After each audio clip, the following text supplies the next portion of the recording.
다시 한번 하겠어요. 기적의 하나님. 그 어느 날 새가 그물에 걸린 것 같이 내 삶 속에 덫이 왔고 화살이 날라왔고 함정이 만들어져서 거기에 빠지고, 그래서 거기에 갇혀서 꼼짝 못하게 된 그런 상황. 거기에서 하나님이 나를 건져주셨다. 기적의 하나님. 한 번 더 해보겠어요?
오늘 우리 서창석 형제 장례식에 여러분들이 갔다 오셨을 거예요.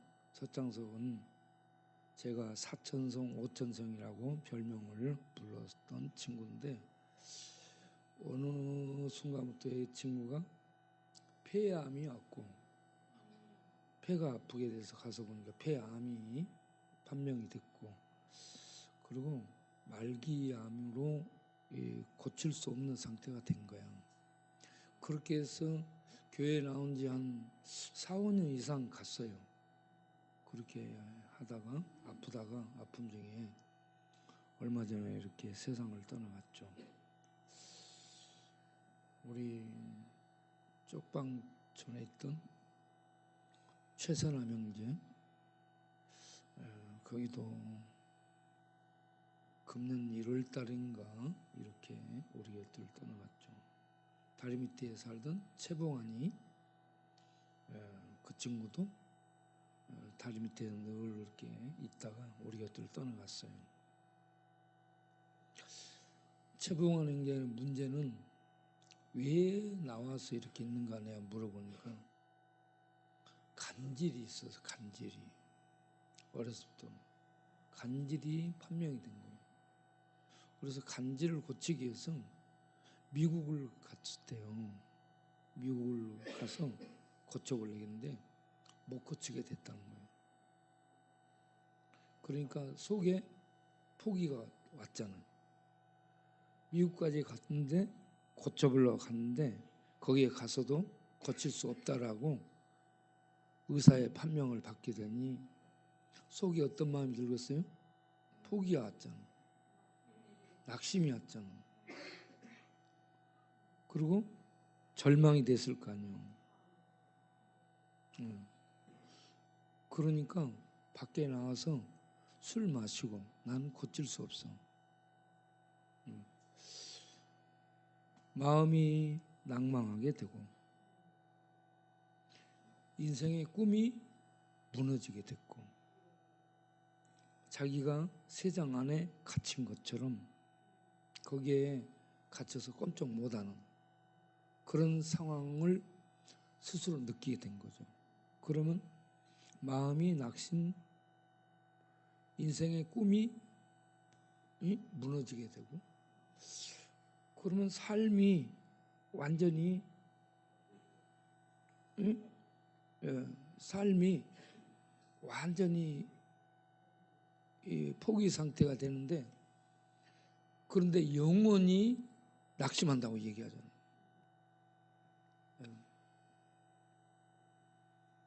몸이 아프고 이렇게 갇히고 그래서 꿈이 무너지고 인생이 무너졌는데 영혼이 낙심된다라고 얘기하잖아요.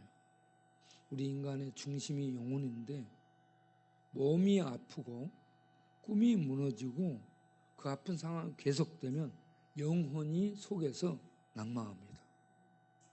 영혼이. 그래서 나는 안 돼. 나는 어떻게 해도 안 돼. 현대의학도 안 돼. 돈으로도 안 돼. 나는 끝났어 하면서 속에 영혼이 낙심을 하게 돼요. 그러면 포기 상태가 되잖아요. 완전 포기입니다. 그러다 보니 집에 들어가고 싶은 마음이 안 생기는 거예요. 자기는 사람이 아니야. 살아있는데 죽은 거야. 이미. 자기가 자기한테 사망 선고를 한 거예요. 그래서 주야장창 술 마신 거예요. 그렇게 해서 인생이 밖에서 다리 밑에서 추운 겨울도 이렇게 노숙하는 노숙자로 그렇게 살다가 어느 날 이렇게 세상을 떠나가게 된 거죠. 최선암 형제는 형제들이 전부 미국이나 호주에 가 있어요. 자기만 여가 있는 거예요. 공수부대에 35년 복무. 낙하산 점프를 1000번 이상 했잖아요. 여러분 공수부대 출신들이 건조가 아주 안 좋습니다. 예. 그래서 공수부대 해병대 애들 술 마시고 이 여기저기 가서 술집에서 싸움하고 그런 사람들이 많아요. 예. 최선암 형제가 그런 대표적인 사람입니다. 그리고 공수부대 하사로 와서 중사, 상사, 상사 위에 원사 그러면서 낙하산 점프를 1000번 이상 했으니 눈에 뵈는 게 없어요. 예. 그리고 할아버지는 절주지였고 자기는 절에서 태어났고 절에서 자랐고 절에서 할아버지 독경 소리를 들으면서 자란 거야. 이게 뇌에 어렸을 때 들은 건 박혀요. 어렸을 때. 그리고 칠성각에 무당들이 와가지고 씻고 거기서 무당들이 제사를 드리기 전에 꼭 목욕합니다. 굉장히 청결하게 자기네들은 귀신 앞에 정결하게 하기 위해서 목욕 재개하고 제의를 해요. 예. 징을 막 치면서 부르잖아 귀신을. 예. 정신없이 불러요. 그런데 여러분 스님들이 저래서 왜 목탁을 계속 치는지 아세요? 왜 목탁 쳐요? 목탁을 아무리 쳐도 속에 생각 속에 번뇌가 없어지지 않는 거야. 번뇌를 내쫓기 위해서 목탁을 쳐. 그래서 목탁 치는 소리 속에 자기를 들어보내가지고 그걸 좀 잊어보려고 해도 이 생각 속에 들어오는 번뇌를 없앨 수 없는 거야.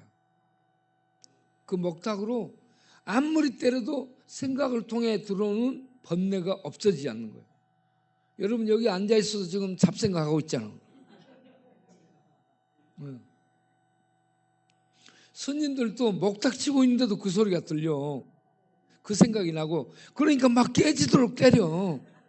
그래서 얼마나 달아졌는지 몰라요. 그런데 그 생각에서 이게 안 쫓아지는 거야. 그래서 그걸 막 때리고 그 독경 소리 속에 자기를 몰입시키는 거야. 그렇게 해서 무아의 경지 속에 들어가 보기 위해서 독경 속에 넣고 그 다음에 절을 부처상 앞에서 천배 만배 막 하잖아요. 그럼 정신이 혼미해져요. 요 엎드렸다 일어났다 엎드렸다 일어났다 이거 하면 뱃살 다 들어갑니다. 그 뱃살 없이 무릎 같은 데 이런데 건강해지고요. 배 그 복근 생겨요. 배 다 들어가고. 그런데 그렇게 계속 향불 피워놓고 하게 되면 정신이 혼미해져요. 그래서 생각이 없어지는 거예요. 생각이. 독경 소리 그리고 그렇게 부처 앞에 참배하고 그리고 또 바라춤을 막 추고 그러면서 어떤 그 세계 속에 자기를 넣어서 잊어보려고 근심 걱정 염려 불안 두려움 공포 이런 것들을 없애고 떠나보려고 하는데 그 독경 소리 끝나면 여전히 번뇌가 밀려오고 생의 염려 또 이런저런 근심 걱정이 밀려오잖아요. 해결이 안 되는 거예요. 해결이. 이분이 왜 그렇게 술 마시고 그렇게 산지 아세요? 저녁이면 수많은 귀신들이 막 나타나는 거야. 조상 귀신들이. 그리고 칠성각의 무당들 귀신들이 막 나타나 보이고. 그러니까 이걸 내쫓을 힘이 없어요. 쫓을 힘이 없으니까 잠을 못 자. 그 번뇌가 돼가지고 근심 걱정이 돼서. 불면증 오죠. 그걸 달리기 위해서 술 마시죠. 그런데 거기에다 하나 더 심장병까지 생겼잖아요. 낙하산 점프를 1000번 이상 했는데 무슨 얘기하냐면 발이 땅에 닿기 전까지 불안하답니다. 발이 땅에 닿기 전에 바다를 갈 때에 배가 파도를 헤치고 나가잖아요. 그러면 바람이 불 때 배가 막 이렇게 들어갔다 놨다 할 때 얼마나 바다에 있으면 불안한지 몰라요. 배가 항구에 도착할 때까지 불안해. 그런 것처럼 하늘에서 땅에 떨어질 때까지 불안한 거예요. 기술이 있어도 상관없어요. 불안한 거예요. 그래서 심장병이 생긴 거예요. 심장병 생겼죠. 불면증 생겼죠. 불안증은 여전하죠. 그리고 귀신들은 나타나 보이죠. 힘든 거야. 그래서 술 마시죠. 그러면 잠을 2, 3일 못 자고요. 잠 못 자면 나가서 돌아다녀. 운동한다고. 늘 돌아다니는데 왜 이 앞에서 거꾸로 죽었냐면 잠 못 잤지, 밥 안 먹었지, 술 마셨지, 몸에 힘이 전체 없는 거예요. 그런 상태로 이렇게 가다가 추운 겨울 그냥 거꾸로 졌는데 내가 볼 때 뇌진탕 같은 것으로 갔지 않았을까 이런 생각이 들어요. 여기도 여러 가지 삶이 이렇게 덫이 삶 속에 덫이 들은 거예요. 할아버지 독경 소리도 덫이요. 무당들의 칠성각의 환영도 덫이요. 밤에 조상들 귀신이 덫혀오는 거, 영적인 문제 해결 못하는 이것도 그를 잡은 덫이 되는 거예요. 그러다 보니 멍한 상태로 귀신에게 잡히고 잠 못 자니까 멍해지죠. 술 마시니 멍해지죠. 영적으로 잡혀서 멍해지죠. 여러 가지로 겹쳐가지고 멍한 상태로 돌아다니는. 그러다가 갔어요. 그리고 자기 고집이 엄청 세. 자기 자아가 엄청 세가지고 뭔 얘기를 해도 듣질 않아.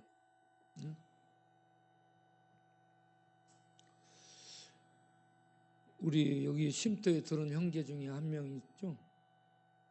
예, 그 형제가 나 이 넥타이 사줘가지고 그 넥타이 보라고 내가 차고 나는데 안 보잖아.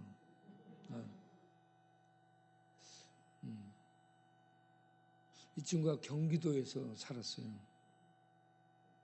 경기도에서 왔는데 저한테 늘 전화하고 톡 보내고 그렇게 했던 친구예요. 엄마랑 살고 있죠. 그런데 술 안 마셨을 때 정신이 온전할 때 얘기를 하는데 아버지가 어렸을 때 많이 때렸다잖아요. 그래가지고 집에서 아버지가 때리니까 무서워서 밖에 나가서 잠을 자는데 공사장 같은 데 가서 잠을 잤대요. 그러기를 늘 했다는 거야. 그러니까 가난하고 못 산데 아버지는 집에서 술 마시고 폭력을 행하고 살 수가 없는 거야. 그래, 어렸을 때 사랑을 받아야 되는데 사랑을 받지 못하다 보니 이게 큰 충격으로 영혼이 망가지고 정신이 망가지고 꿈이 망가지고 마음이 망가지고 무너진 거야. 그래서 지금 우울증이 심한 사람으로 판명이 돼서 약을 먹고 있는데 이렇게 보면 눈에가 빛이 없잖아요. 눈이 그 마음이 아프다 하는 것을 말해주고 있어요. 그런데 저를 생각해서 이렇게 넥타이 좋은 걸 골라가지고 사가지고 왔어요. 얼마나 감사해요. 그럼 저하고 이 통화도 많이 하고 카톡도 많이 하고 그러는데 이 친구하고 얘기하다 보면요 꼭 욕을 합니다. 한참 얘기하다가 야 이 새끼야 너 누구야 그러면서 막 잊어버리는가 봐. 나하고 이렇게 했다가 나중에는 막 욕을 해요. 이 새끼 씨발 새끼 막 너 누구야 이 개새끼 하면서 막 욕을 하고. 아니 내가 그럼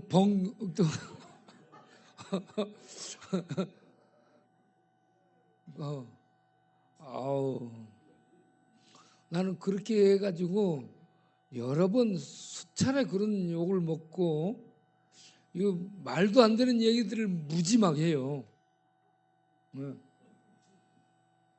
그래서 저는 우리 여기 안 올 줄 알았지. 그런데 여기 또 왔어요. 미안해서 그런지 넥타이를 사가지고 왔잖아. 저한테 욕한 사람들은 넥타이 사오세요.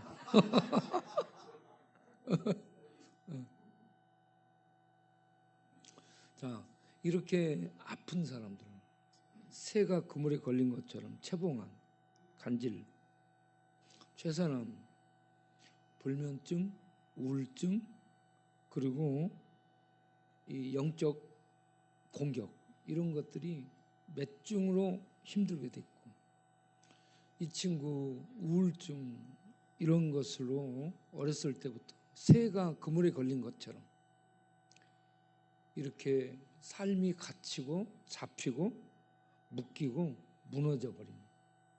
그러면 제 기능을 하지 못해요. 그러면 제 기능을 하지 못하면 사람이 존중을 받지 못해. 존재감이 없어져. 정상적으로 공부하고 직장생활하고 돈 벌고 사회적으로 어떤 직위 있고 괜찮게 살고 그래야 사람들은 존중해주는 존중감을 느끼게 되는데 이렇게 갇혀버리고 묶여버리고 꿈이 무너지고 인생이 무너져서 아무것도 할 수 없는 이런 상황에 되면 무게감이 없어지고 존중감이 없어지고 비중이 없어져 사람이. 그러면 자기가 자기를 봐도 내가 별로 이렇게 귀해 보이지가 않게 되고 그렇잖아요. 그래서 나 같은 사람이 왜 살아야 되나 이런 생각이 들죠. 그러니까 한쪽으로 들어가서 말없이 한쪽에 가서 술 마셔. 응? 술 마시면서 이렇게 자기를 달래다 보니 술 마시면 달래지고 위로되는 게 아니라 자기 몸이 망가지네. 위가 망가지지, 간이 망가지지, 뼈가 골다공으로 파석파석해지고 힘이 없어지. 그래서 오만 병이 오는 거예요 또. 그래서 이래 무너져 저래 망가져. 그러니까 사람이 더 존재 가치가 없어지게 돼요. 이런 사람을 가리켜서 성경에는 뭐라고 얘기하냐면 작은 소자라고 얘기합니다. 세상 사람들이 볼 때에 무가치하게 여겨지는 작은 소자.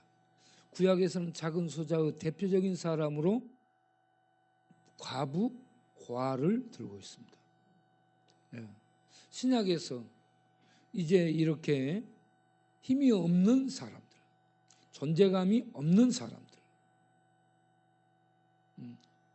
귀 여김을 받지 못하는 사람들이 누구냐? 마태복음 9장에 나오는 이 중풍병자 환자, 중풍병자를 작은 소자라고 얘기해요. 마태복음 8장에 나오는 백부장집에 있는 하인, 백부장. 옛날에 로마에는 자유시민이 절반이요, 노예가 절반이에요. 인구가 1억 명이다 그러면 보통 시민이 5천만이요, 노예로 사는 사람들이 5천만 정도 돼요. 이렇게 노예들이 많았어요. 그래서 백부장집에 있는 이 종은 노예를 얘기하는 겁니다. 노예는 사람이 아니고 물건이었어요. 노예는 내다 팔고 시장에서 사고 주인이 필요하지 않으면 없애버리는 이런 무가치한 존재 가치가 하나도 없는 그런 사람들이 노예였어요. 자기가 자기를 값을 매길 수 없고 상대방이 값을 매기는 인간이 아닌 짐승이죠. 개, 소처럼 팔려다니는 짐승이었어요.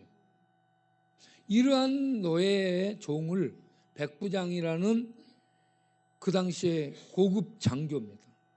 고급 장교는 이 집에서 일하는 노예, 하인을 인간적으로 대우하고 이 하인이 아플 때 치료를 위해서 노력을 하고 치료를 위해서 노력을 하다 안 되니까 마지막에 예수님을 소문 듣고 예수님께 나와서 그 무가치한 자를 치료해 달라고 도움을 요청하잖아요.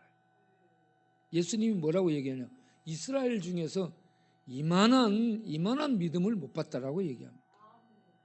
이렇게 힘없고 이렇게 존재감이 없는 시장에 내다 팔아도 되는 이런 노예를 위해서 애를 쓰지, 그리고 자기한테 나와서 치료해 달라고 그 지역의 장로들, 유대 장로들 친구들을 보내가지고 도움을 요청하지.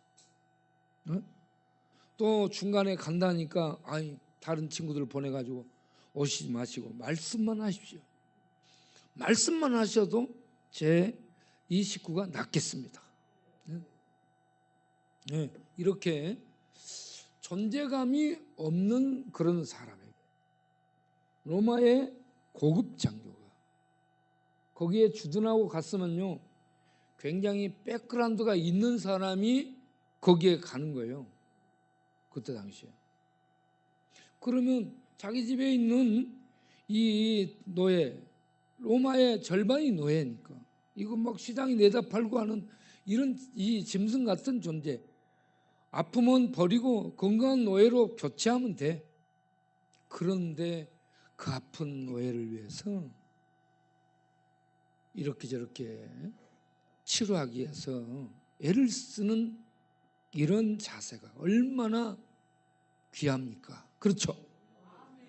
거기에다가 예수님의 권위를 인정하고 주께서 내 집에 직접 오시는 걸 나는 감당할 수 없으니 말씀으로만 하십시오. 말씀만 하셔도 집에 있는 내 식구가 낫겠습니다.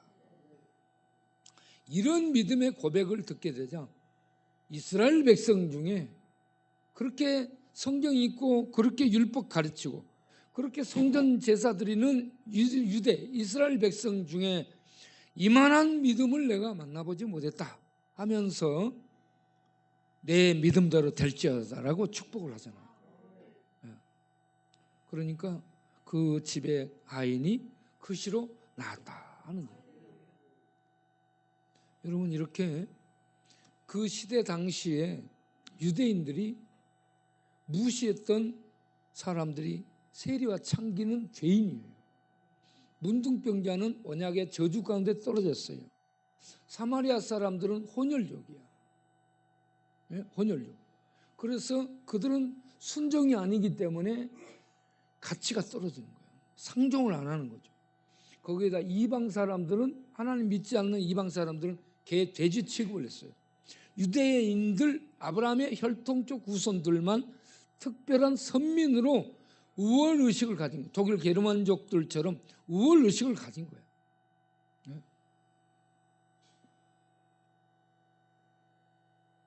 그런 이 유대 사회에서 예수님은 유대인들이 멸시하고 무시하고 상종도 안 하고 개돼지 취급하는 이런 부류를 찾아다니면서 만나고 고쳐주고 식사하고 교제하고 치료해주고 그러면서 작은 소자야 안심하라라고 얘기합니다.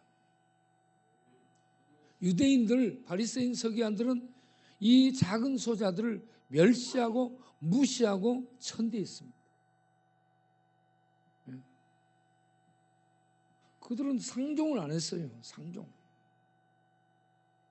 그런데 마태복음 9장을 보면 예수님이 세리 그 더러운 죄인 속에 들어가서 같이 식사를 하는 걸 보고 왜 너희 선생은 정결규례, 유대 사회에 유대를 유지하는 이 정결규례를 왜 무시하고 이렇게 들어가서 상종하지 말아야 될 얘들하고 상종하는,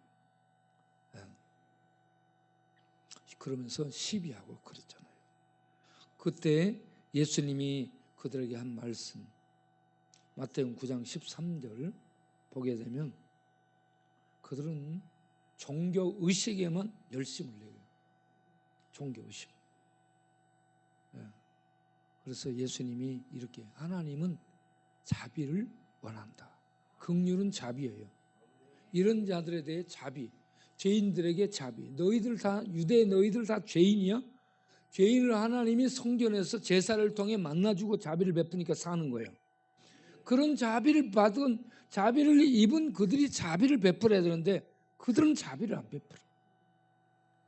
그래서 너희들 가서 내가 긍휼, 하나님이 원하는 건 긍휼이라는 거예요. 긍휼. 하나님의 성소에 가면, 휘장 앞에 나아가면 지성소가 있죠. 지성소는 시은소라고 합니다. 시은자. 하나님이 은혜를 베푸시는 곳이라는 얘기예요. 죄인들에게 은혜를 베푸셔서 죄인들이 하나님 베푸신 은혜로 죄산 받고 자비를 얻어 살아나오는 것이 시은소예요. 이런 은혜를 너희들이 베푸는, 은혜를 힘입고 너희들이 살아나오는데, 이런 은혜를 받은 너희들이 제사만 드리고, 제사의 목적이 하나님이 자비를 베푸는 데 있습니다. 죄인을 용서해 주는 데 있어요. 그러면 예배를 부지런히 드렸다, 제사를 부지런히 드렸다. 그러면 하나님의 뜻이 무엇인지 알아야지. 하나님이 죄인들을 자비를 베푸는 거예요. 긍휼을 베푸는 거예요. 예? 무가치한 자에게 자비를 베푸고 긍휼을 베푸는 거예요. 예? 그래서 너희는 내가 긍휼을 원하고 제사, 짐승 잡아서 제사 드리고 하나님의 자비를 입은 다음에 자비를 베풀지 않는 이런 삶을 사는 것을 원하지 않는다. 예수님이 오신 목적이 뭐예요? 죄인을 잡아 죽이러 왔어요? 죄인 잡아서 감옥에 넣으려고 왔어요? 예. 우리는 전부 죄인이야. 죄인들을 잡아 죄인들을 불쌍히 여겨서 자비를 베풀어 살리기 위해서 오셨어요. 하나님의 자비입니다. 그래서 우리는 이렇게 사람들을 돈, 권력, 명예, 어떤 입고 있는 옷 이런 것들로 판별하면 안 되고, 그렇다고 여러분 막 아무렇게나 입고 다니면 안 돼. 예배당에 올 때 이제 제가 정장 오는 것처럼 정장하고 이렇게 깔끔하게 하고 나오셔야 돼요. 깔끔하게 하고.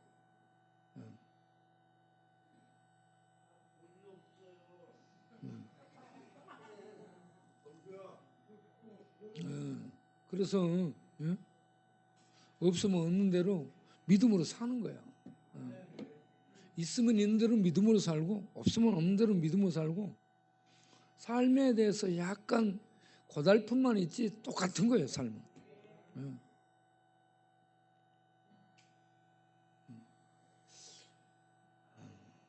그러니까 이 힘이 없고 돈이 없고 집이 없고 가치가 없어 보이는 사람을 하나님은 귀히 여긴다는 걸 알아야 됩니다.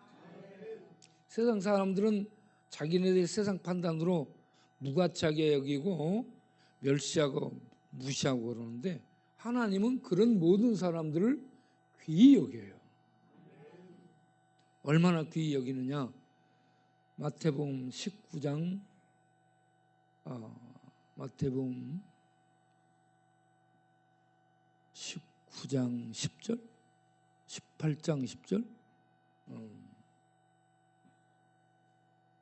마태복음 18장 10절을 보겠어요.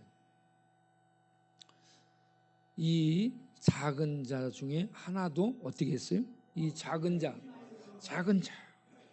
하나도 업신 여기지 말라, 가치 없게 여기지 말라, 무가치하게 여기지 말라. 왜 그러냐 하면 그들에게, 가장 가치 없는 그들에게 하나님의 천사가 함께하면서 하나님을 뵙는다라고 얘기해요. 보고한다는 얘기예요. 그래서 하나님이 다 알고 있다는 얘기입니다.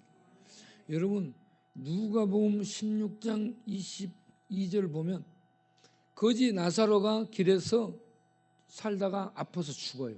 그 앞에 부자가 살아요. 유대인 부자가 사는데 날마다 화롭게 연락해. 좋은 옷 입어, 잘 먹어, 고급 성공한 사람들 왔다 갔다 해. 그러면서 여기 거지 나사로 아파, 먹을 게 없어, 그리고 입을 거 없어, 덮을 거 없어, 돌봐주지 않아. 걔들이 친구 돼 있어요. 걔 친구야. 이런 정도로 인간이 인간 대우를 받지 못하고 멸시받고 있어요, 부자한테. 그런데 살다가 둘이 죽더라라고 얘기합니다. 둘이 죽었는데 거지는 죽었을 때 하나님의 천사를 보내. 천사를 보내서 그 영혼을 하나님의 품으로 인도해 가셔. 그런데 부자는 어디로 떨어져요? 지옥으로 떨어지는 거예요. 지옥으로 떨어져 가지고 거기서 뭘 찾아? 물 한 방울을 찾습니다. 물 한 방울. 여러분, 지옥 갈 사람들은 미리미리 술을 많이 빨아놓으시기 바랍니다. 목마르니까 미리미리. 여러분, 지옥 가면 안 돼요. 지옥 가지 않도록 자기를 구원시킨 일이 인생 최고 성공이에요. 최고 성공이 하버드를 가고 저 바다를 가고 이 바다를 가는 게 아니야. 자기를 예수 믿어 구원시켜서 천국 가게 해주는 그 삶을 사는 사람이 최고로 머리 좋은 사람이요, 최고로 성공한 사람이요, 최고로 축복받은 사람이요. 서창석이가 오늘 장례식 했잖아. 예? 4천성 5천성 갖고 있으면 뭐예요? 예? 죽어서 지옥 떨어지면, 부자들이 지옥 떨어지면은 인생 잘못 산 거잖아요. 인생 성공해가지고 반짝해봤자 100년 암짝이에요. 100년 암짝. 그건 아무것도 아니야. 네?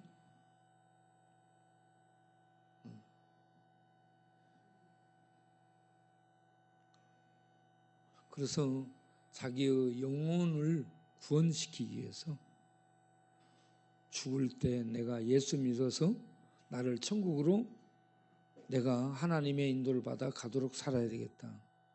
이렇게 준비하고 사는 사람이 가장 복된 사람인 줄로 믿습니다.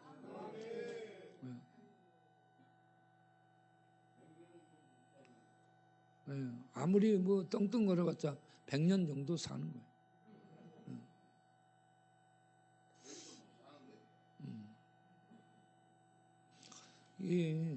이 소크라테스 이 책을 보고 소크라테스 이 일화를 이렇게 보게 되면 소크라테스가 고소당해. 누구한테 고소당하냐면 자기 제자들한테서 제자들이 고소를 해요. 네.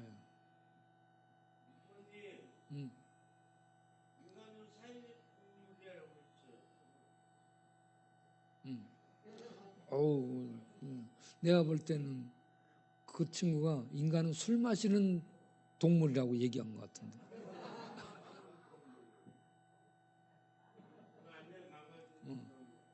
그래가지고 소크라테스가 제자들의 이 고소로 아테네 법정에 회부되죠. 그래가지고 사형 언도를 받고요. 그렇게 한 30일 정도를 지내게 되는데 30일 정도를 지내는 동안에 다른 사람 같으면 탈출하거나 불안해하거나 뭐 어떻게 백을 쓰거나 그럴 수 있잖아. 그런데 제자들이 선생님 도망갑시다. 우리가 다 길 열어놨다고. 그래도 야야 하지마. 그거 해서 뭐하냐라고 하면서 탈출도 안 해요. 정계에 백 쓸 수 있는 사람이 많아. 백을 안 써요. 백도 안 쓰고. 그러면서 30일 죽을 때까지 제자들 만나가지고요. 제자들하고 자연스럽게 대화를 해요. 그리고 이제 마지막 날이 돼가지고 사약을 받고 사약을 마시고 죽음으로 떨어지게 되죠. 그런데 왜 그렇게 사형 선고를 받고 30일 살며 여유롭게 지낼 수 있었는가? 소크라테스의 신관이 달랐습니다. 이 고소자들은 몇 가지를 가지고 소크라테스를 고소했는데 첫 번째 제목이 아테네 시민이 믿는 신을 믿지 않았다는 것이 제목이에요. 그럼 아테네 신들이 믿는 신은 어떤 신인가? 아테네 시민들이 믿는 신이 어떤 것은 알고 어떤 것은 몰라. 그리고 신이 장소에 제한을 받는 유약한 신이야. 그런데 소크라테스가 믿는 신은 모든 것을 다 아는 신이야. 인간의 말도 생각도 행동도 다 알고 있어. 그리고 그 신은 안 계신 곳이 없는 거야. 전지전능한 신이야. 이런 신을 믿어서 다른 신을 믿었다라고 아테네 시민들을 혼란하게 만들었다라는 것이 제목이었어요. 다른 신을 믿으면 그리스 민주주의가 꽃을 피웠던 이 아테네 민주주의 공화정 속에서 이렇게 다른 신을 믿었다는 제목으로 그래가지고 그 유명한 철학자를, 존경받는 학자를 사형시키잖아.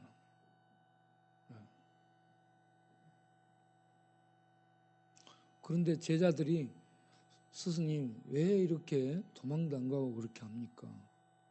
이제 그렇게 물었잖아요. 그러니까 나는 지금까지 정의롭게 정의를 추구하며 살았다 라고 얘기를 했어요. 여러분, 믿음으로 산 것은 아니야. 바르게 살았다는 얘기입니다.